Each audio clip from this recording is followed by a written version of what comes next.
During my 70th birthday dinner, I played a recording that revealed how my daughter-in-law had spent 6 months convincing everyone I was going senile so she could steal my house.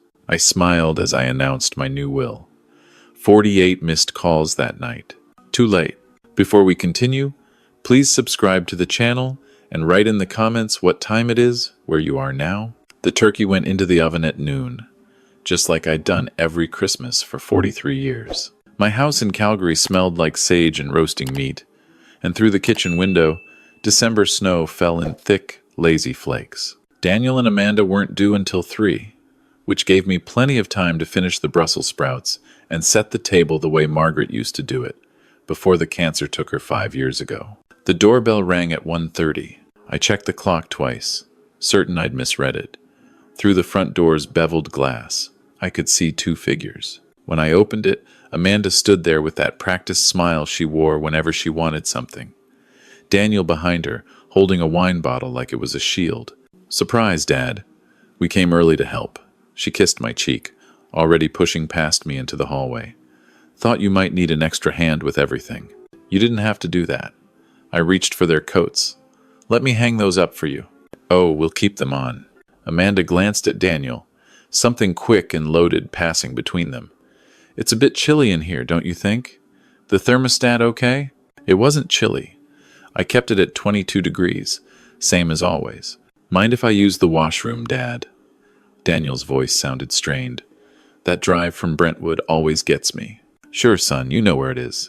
He disappeared upstairs while Amanda followed me into the kitchen, immediately launching into questions about cooking times and ingredient measurements. She'd never cared about my recipes before.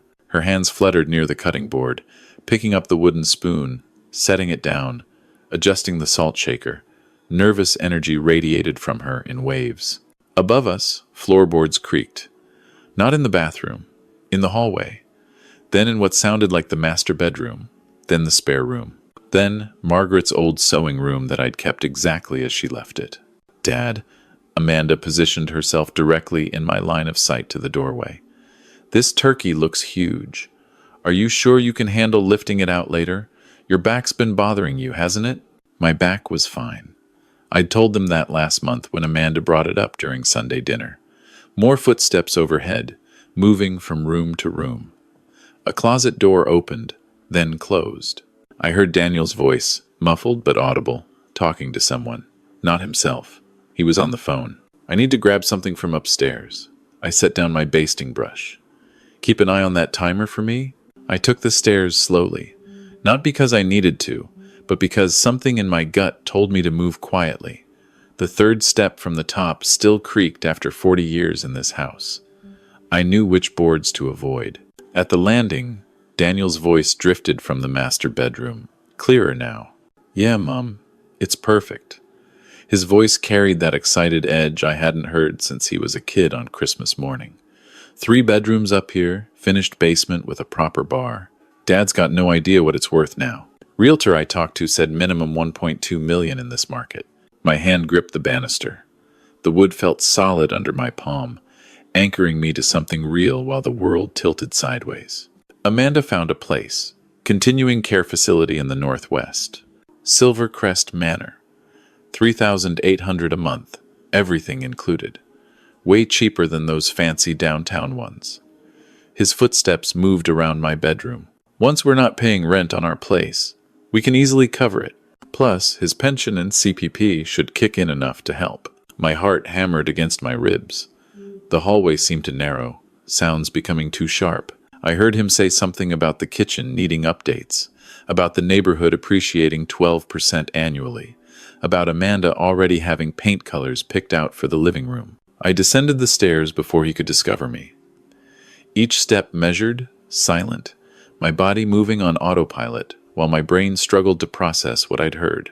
In the kitchen, Amanda was examining the wine glasses, holding one up to the light like she was inspecting her future crystal. "Find what you needed?" Her voice sounded far away, coming through water. Changed my mind. I turned back to the turkey. Wasn't important. She studied my face for a moment. "You look a bit pale, Robert. Are you feeling okay? Maybe you should sit down." Just the heat from the oven. Daniel returned 15 minutes later, settling into the kitchen chair like he already owned it. "This is a great house, Dad. You've really kept it up well. Must be worth quite a bit these days." I manage. Dinner became a performance I watched from outside my own body. Amanda touched my arm repeatedly, called me Dad, with emphatic warmth that rang false as a cracked bell. She expressed concern about me managing this big house alone, about the stairs, about whether I remembered to take my blood pressure medication. Each gesture felt rehearsed, choreographed for an audience of one. Daniel complimented the wainscoting, the updated furnace, the way the dining room caught afternoon light. He spoke about the house the way real estate agents do, cataloging assets and calculating equity. "Have you ever thought about downsizing, Dad?" Amanda cut her turkey into precise squares. "Something more manageable. There are wonderful retirement communities now. My friend's father moved into one, and he absolutely loves it. All his meals prepared, activities, people his own age. Haven't thought about it. Well, you know Daniel and I are always here if you need help with anything. Anything at all. We worry about you rattling around in all this space alone." I chewed slowly, watching her performance. She'd never been good at lying. When she and Daniel first started dating 15 years ago, she'd lied about her age, her job history, her previous marriages. Daniel had been too smitten to notice, but I'd caught the inconsistencies immediately. She was overselling now, her concern pitched too high, landing wrong. They left at 7. Amanda hugged me, longer than necessary. "Love you, Dad. Call us if you need anything. We're here for you, always." The door closed behind them. I stood in the hallway, listening to their Lexus start, pull away, disappear into the snowy evening. Then I walked through each room they'd examined, seeing it through their eyes. The living room where Amanda had already chosen paint colors. The master bedroom they'd mentally converted into their own. The basement bar Daniel had claimed in his mind. I sat at the dining table, surrounded by dishes and half-empty wine glasses. The turkey carcass looked like something archaeological, stripped and abandoned. Outside, darkness pressed against the windows, and snow continued falling, covering their tire tracks in the driveway. I didn't sleep that night. Every time I closed my eyes, I heard Daniel's voice. "Dad's got no idea what it's worth now." And that easy laugh when he talked about the nursing home budget. $3,800 a month. They'd done the math, planned it out, decided my future without asking me. Morning light found me at the kitchen table, still wearing yesterday's clothes, a mug of coffee gone cold between my hands. I'd watched night fade through the window like time-lapse photography, my mind cycling through disbelief, hurt, rage, and finally arriving somewhere colder, clearer. On the mantel, a photo showed Daniel at 12, gap-toothed and grinning, holding up a model bridge we'd built together for his school science fair. I remembered that entire weekend, just the two of us in the garage, working with balsa wood and glue while Margaret brought us sandwiches. After she died, I'd worked extra overtime at the engineering firm to help Daniel with his mortgage down payment. Paid for Emma and Lucas's daycare when Amanda decided to become a wellness coach. Co-signed their line of credit when their own credit wasn't good enough.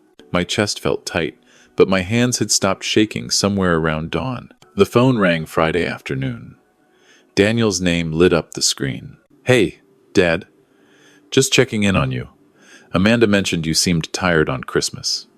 Everything okay?" "I'm fine, son. Are the stairs getting difficult? I noticed you were moving a bit slower." I hadn't been moving slower. "They're fine." "Well, I was just thinking. That house is a lot for one person. Maybe we should talk about your options at some point." "No pressure.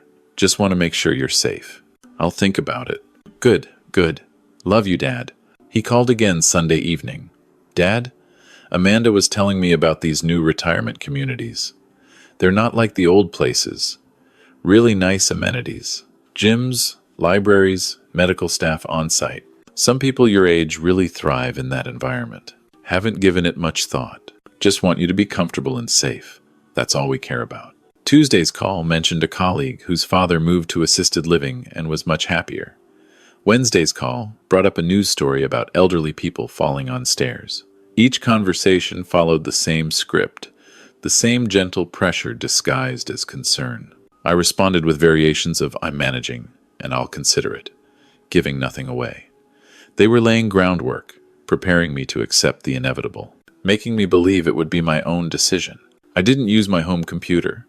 Instead, I drove to the Central Library downtown, found a quiet study carrel, and spent 4 days researching Alberta property law. Page after page of statutes and case precedents filled my notebook in engineer's handwriting, precise and measured. Sole ownership meant complete authority. No co-signers, no joint tenancy, no claims from adult children. The house was mine. Purchased in 1981, mortgage paid off in 2004. Title clear. I could sell it tomorrow if I wanted, transfer it, burn it down. Didn't need permission from anyone. I learned about wills and estate planning, power of attorney versus executor, how to change beneficiaries, the difference between specific bequests and residual estates, Alberta's Wills and Succession Act, section by section. On Thursday, I made an appointment with an attorney, Catherine Morrison, found through the Law Society directory. No personal connections, nobody who knew my family. Her office occupied the 20th floor of a downtown tower, all glass and polished oak. Mr. Thompson. She shook my hand, gestured to a leather chair. Mid-50s, silver-streaked hair, eyes that had seen every variety of family dispute. You mentioned estate planning questions on the phone. I opened my notebook, turned to the page where I'd written my questions in neat columns. I want to change my will. Current beneficiary is my son. I'd like to explore other options. She leaned back, fingers steepled. That's certainly your right. May I ask, what's prompting this change? I told her everything. The Christmas conversation I'd overheard, the nursing home budget they'd calculated, the 6 months of increasingly obvious manipulation that I'd started noticing now that I knew what to look for. Amanda's comments about my memory at Thanksgiving. Daniel's suggestion I should stop driving at night after I'd had no problems whatsoever. The way they'd been building a narrative of decline that didn't exist. Catherine took notes without judgment. When I finished, she set down her pen. Mr. Thompson, you're describing elder financial abuse, even though it hasn't succeeded yet. The law protects you completely here. Your estate is yours to distribute as you see fit. What are my options? You can disinherit your son entirely. You can leave him a nominal amount. $1 is traditional, which actually prevents him from claiming you forgot to include him. You can create a trust for your grandchildren that neither parent can access. You can designate charities. The possibilities are extensive. I want to make sure they can't contest it. With proper documentation and clear mental capacity, which you obviously have, contestation is extremely difficult in Alberta. Will include a no contest clause. Anyone who challenges the will gets nothing, even if they were named as a beneficiary. We spent 2 hours drafting a new will, detailed, specific, leaving no room for misinterpretation. When we finished, Catherine had me sign it in front of 2 witnesses she called in from her office, neither of whom knew me or my family. One more thing, I said as I prepared to leave. I'd like to record some conversations. For evidence. Is that legal in Alberta? She smiled slightly. Alberta is a one-party consent province. If you're part of the conversation, you can record it without informing the other parties. I'd recommend keeping detailed notes about dates, times, and contexts as well. I left her office with a leather folder containing my new will and a small digital recorder she'd sold me from her own supply. The snow had stopped, and the winter sun cut sharp angles between the buildings. Everything felt clearer now, crystallized by decision. Back home, I began my performance. I started leaving mail scattered on the kitchen counter. A few bills unopened. Nothing important, just junk mail and flyers, but arranged to look chaotic. I wore the same shirt 2 days in a row, something Margaret would never have let me do. When Amanda and Daniel came for Sunday dinner, I paused mid-sentence while talking about the weather. What was I saying? I let my eyes unfocus for a moment. The weather, Dad. Amanda leaned forward, concern sharp in her voice. You were talking about the snow forecast. Right, the snow. Supposed to get another 10 centimeters tonight. I touched my lower back when I stood to clear plates, released a small sigh that carried across the quiet dining room. The recorder in my shirt pocket captured everything. Over coffee, I mentioned the furnace.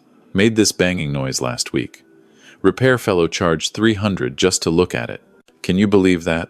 $300. That's terrible, Dad. Daniel exchanged a look with Amanda. Maybe we should start helping you with some of this stuff. Maintenance, bills, that sort of thing. I've been thinking about that. I let reluctance show in my voice. This house is getting to be a lot. All these stairs, all these rooms. Maybe you two were right about those retirement places. Their eyes brightened, like slot machines hitting jackpot. Really, Dad? You'd consider it? I'll think about it seriously. After they left, I sat in my armchair with the lights off, playing back the recording. Amanda's voice came through clearly. We should move fast on this. Get him into Silvercrest before he changes his mind. Once he's settled in, we can list the house. Daniel's response. I'll call the realtor tomorrow. Have him do a proper evaluation. We need to know exactly what we're working with. I saved the file with that day's date and started a new one for next time. 2 weeks before my birthday, Amanda suggested I tour Silvercrest Manor. Just to look, Dad. No commitment. Daniel will drive us. The facility sprawled across 3 acres in the northwest. Single-story buildings arranged around a courtyard with covered walkways. Inside, it smelled like industrial cleaner and overcooked vegetables. A staff member named Jennifer led us through narrow hallways, showing us a studio suite. 240 square feet, bathroom with grab bars, kitchenette that was really just a microwave and mini fridge. Window overlooking the parking lot. Everything's included, Jennifer chirped. 3 meals daily in the dining hall, housekeeping, medication management, activities. You'd have complete peace of mind. I asked appropriate questions about meal times, laundry services, visiting hours. Amanda and Daniel stood behind me, watching, trying to read acceptance in my posture. The recorder in my pocket captured it all. In the common room, residents sat in rows of chairs facing a television playing a game show at painful volume. An elderly woman with clouded eyes leaned close when Jennifer turned away to answer Daniel's question about costs. Don't come here if you have any other choice. Her whisper barely reached me. They control everything. When you eat, what you watch, when family can visit, you stop being yourself. I nodded slightly, kept my expression neutral. Back in the car, I spoke carefully. It's adequate. I'll think about it. Really, Dad? Amanda twisted in her seat, unable to hide her excitement. You'd seriously consider it? I said I'll think about it. That was enough. They exchanged a look that said everything. Relief, triumph, greed, poorly disguised. When they dropped me home, I watched from my living room window as they celebrated in the driveway. Daniel actually pumped his fist. Amanda was already on her phone, texting someone, both their faces glowing with victory. They believed they'd won. Over the next month, I noticed things. Small things that made sense now that I knew what to look for. My neighbor Tom mentioned he'd seen Daniel and Amanda at the house one afternoon when I was out. They'd had an older couple with them, showing them around the yard, pointing at the roof, walking the property line like they were conducting a home inspection. The spare key I kept in the garage had been moved. Not much, just enough that I noticed. I'd kept it on the second hook. Now it hung on the third. I found a business card in the recycling bin. Craig Matheson, real estate agent. Written on the back in Daniel's handwriting. Estimated value, 1-2M. Quick sale possible. They weren't waiting for me to agree. They were already making plans. Already counting my money. Already dividing my possessions and my life between them like I'd already signed everything over. I documented it all. Photographs, notes, recordings. Every conversation captured on the digital recorder. Every manipulation. Every false concern. Every calculated push toward Silvercrest Manor. 10 days before my birthday, I returned to Catherine Morrison's office. She reviewed everything I'd brought. The recordings, the photographs, my detailed timeline of their manipulation campaign. Mr. Thompson, this is textbook financial abuse, even though they haven't succeeded. These recordings are admissible as evidence, if needed. Your revised will is ironclad. She closed the folder. What you've documented here protects you completely. I want to do one more thing. I told her my plan for the birthday dinner. She listened without interrupting. And when I finished, she smiled slightly. That's certainly your right. Legally sound, if emotionally devastating for them. She pulled out a document.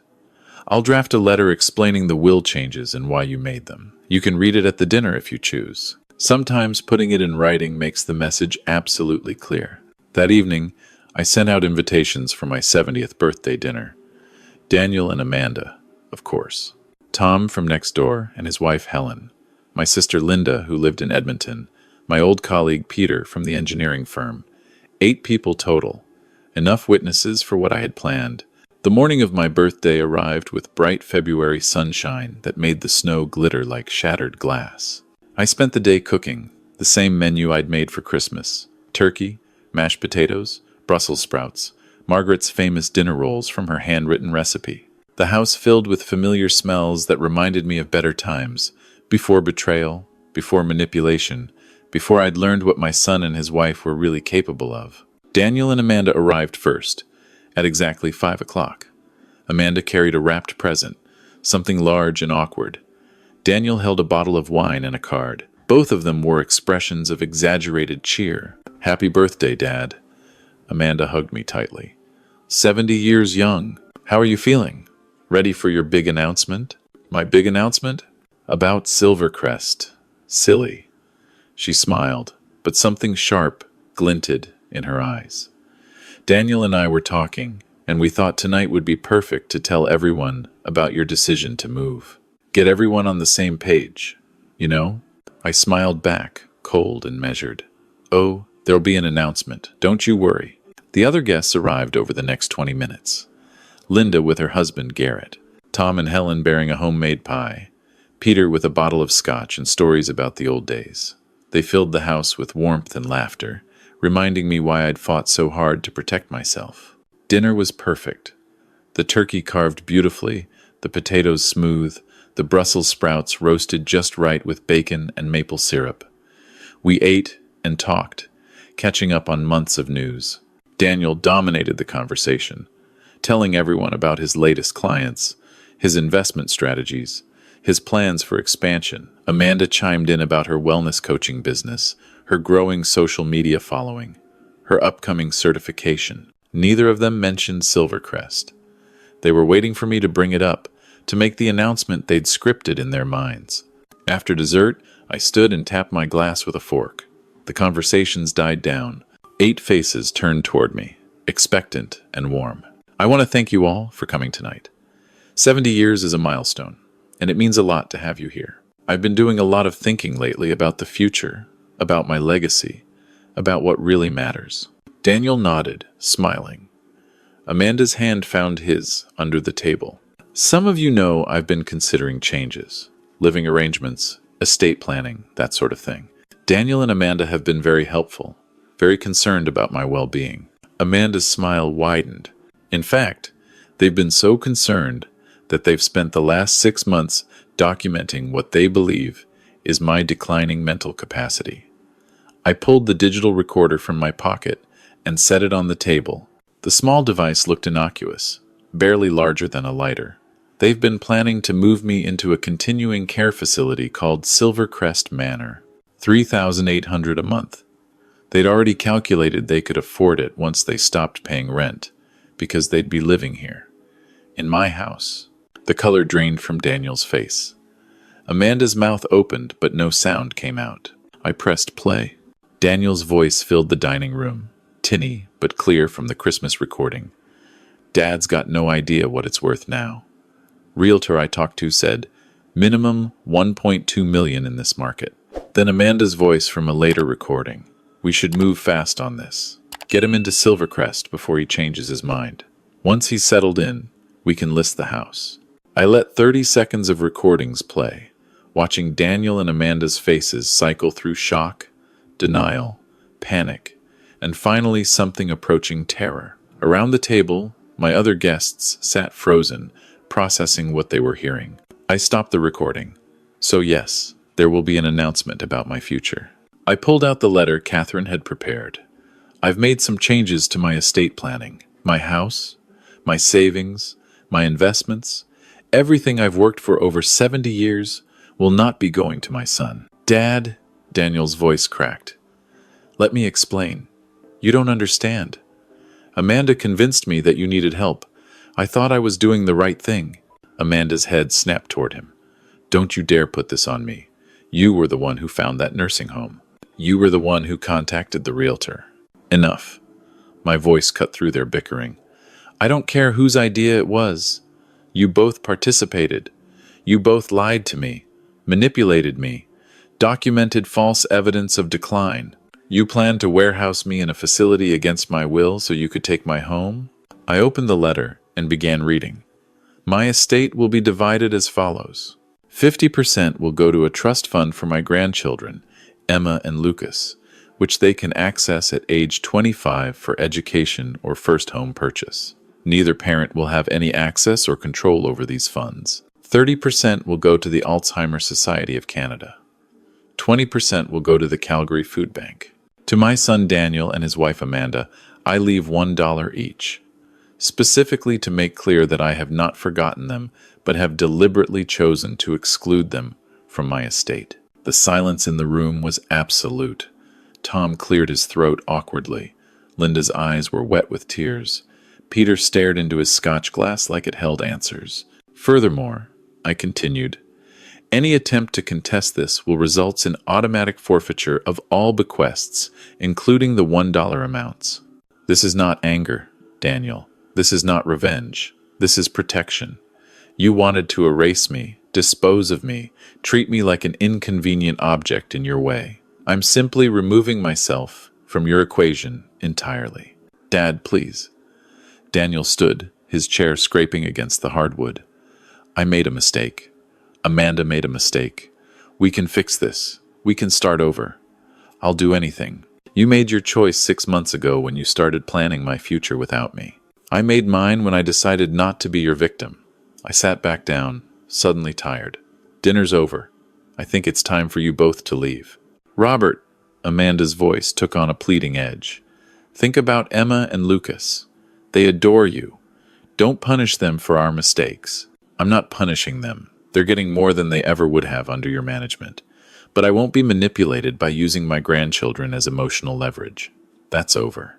Daniel and Amanda left without another word, without taking their coats, stumbling out into the February cold like refugees. Through the window, I watched them argue in the driveway, Amanda pushing Daniel, Daniel shouting something I couldn't hear. Finally, they got in their Lexus and drove away, taillights disappearing into the snowy night.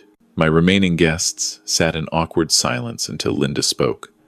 I'm proud of you, big brother. That took courage. Tom nodded. We noticed some strange things these past months. The way they talked about you when you weren't around. I'm glad you protected yourself. We moved to the living room, away from the ruins of dinner. Peter poured scotch. Helen made tea. Linda sat beside me on the couch, her hand finding mine. They stayed until nearly midnight, their presence a buffer against the enormity of what I'd done.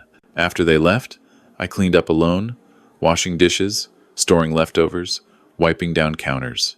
The house felt different now, lighter somehow, like a weight I'd been carrying without realizing had finally lifted. The digital recorder sat on the kitchen counter where I'd left it, tiny guardian that had protected me with nothing but truth. My phone started buzzing around 1 a.m. Daniel's name, over and over, then Amanda's, then Daniel again. I let them all go to voicemail, didn't listen to a single message. By dawn, I had 48 missed calls, 48 desperate attempts to undo what couldn't be undone. The voicemails, when I finally listened to them 2 days later, evolved from confused to angry to threatening to begging. Daniel's voice breaking, saying he'd lose everything. They'd have to declare bankruptcy. Amanda had already moved out. The grandkids were asking why they couldn't see Grandpa anymore. Amanda's messages were different. Vicious at first, calling me selfish and cruel, then calculating, offering to sign away all future inheritance claims if I'd just changed the will back. Then finally, defeated, asking how I could do this to my own son. I deleted them all. Tom came by a week later with news he'd gathered from the neighborhood network. Daniel and Amanda had separated.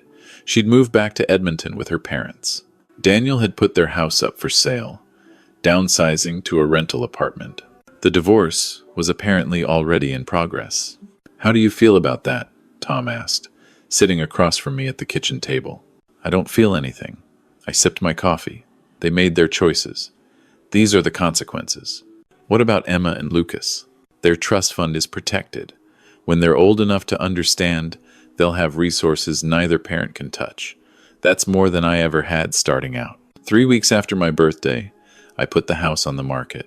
Not because I had to, but because I wanted to. Too many memories, too many rooms, too much space for one person rattling around alone. It sold in 6 days for 1.3 million, 50,000 over asking. I bought a condo in Inglewood, overlooking the Bow River. 2 bedrooms, one for me and one for when Linda visits. Modern kitchen, floor-to-ceiling windows. Building with security and a concierge. Underground parking, so I don't have to scrape snow off my car anymore. Everything I need, nothing I don't.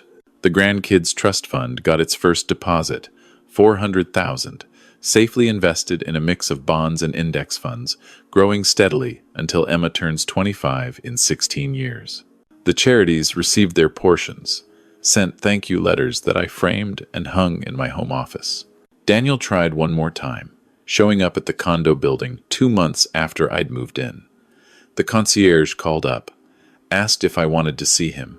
I stood at my window looking down at the street where he waited on the sidewalk, collar turned up against the March wind, looking older and smaller than I remembered. "No, tell him I'm not available." I watched him wait for 20 minutes before giving up and walking away, shoulders hunched against the cold. Now, 6 months later, I stand on my balcony every morning with coffee, watching the Bow River flow past. The water's always moving, always changing, never the same river twice. I've started volunteering with the Canadian Society of Civil Engineers, mentoring young engineers, reviewing pro bono projects for nonprofits that need structural assessments but can't afford consultants. Last week, Linda called with news that Emma and Lucas ask about me. Daniel apparently told them I moved away for health reasons, didn't want visitors. The lie doesn't surprise me. He's still performing, still constructing narratives, still unable to face what he did. But Emma's 12 now, old enough to have her own phone. I sent her a letter, care of Linda, explaining that I'm fine, that I think about her and Lucas every day, that when she's older and wants to know the full story, I'll tell her everything. I included my phone number and address. The ball's in her court now. I don't know if she'll reach out. Don't know if Daniel will intercept the letter or if Emma will believe his version of events. But I've done what I can. Protected myself, protected her future. Left the door open for when she's ready. The condo's quiet tonight, snow falling past the windows in lazy spirals. The framed photos on my wall show Margaret and me on our wedding day. Daniel as a baby before manipulation poisoned him. Emma and Lucas at Christmas 2 years ago, still innocent of their parents' greed. I don't feel angry anymore. Don't feel hurt. Just feel separate. Like I've stepped out of a story that was never really mine to begin with. Started writing a new one with a different ending. My phone sits silent on the coffee table. No more missed calls. No more desperate voicemails. No more attempts at reconciliation that would require me to pretend the betrayal never happened. The silence is its own kind of peace. Tomorrow, I'll wake up early, make coffee, stand on the balcony watching the river. Next week, I have 3 consulting projects lined up. Nonprofits needing bridge assessments and building evaluations. Next month, Linda's visiting, and we're driving to Banff for a weekend at the hot springs. My life is smaller now in square footage, but larger in every way that matters. I built it deliberately, brick by brick, choice by choice, protecting it from people who saw me as an obstacle to remove, rather than a person deserving of dignity and autonomy. Daniel and Amanda wanted to erase me, warehouse me, forget me in some institutional facility while they lived in the house I built a life in. Instead, they erased themselves from my future, learned too late that some betrayals can't be forgiven, some relationships can't survive what they did to them. I didn't do this to them. They did it to themselves. I simply refuse to cooperate with my own disposal. The snow continues falling, coating Calgary in fresh white. The river flows below, constant and unstoppable, carrying everything downstream, whether it wants to go or not. I finish my coffee, close the balcony door against the cold, and return to my living room where everything is mine, chosen by me, protected by me, safe from grasping hands and calculated manipulations. This is enough. This is peace. This is the life I chose instead of the one they tried to force on me. And that's all the revenge I'll ever need. If you enjoyed this story, please like this video, subscribe to the channel, and share your thoughts in the comments.